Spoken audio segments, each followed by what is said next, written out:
Hi,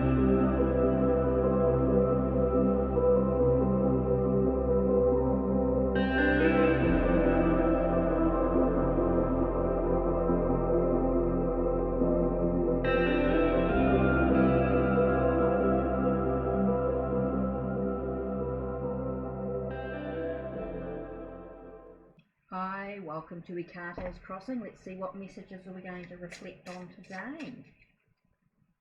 Card number 1 is beauty. How do we see the beauty in life?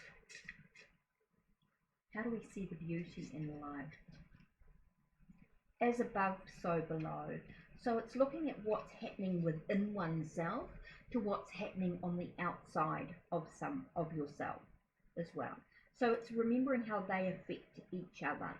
So what's happening inside affects what's happening on the outside. What's on the outside affects what's happening in the inside. And this comes from a sense of inner beauty within oneself. How do you see the beauty of others as well?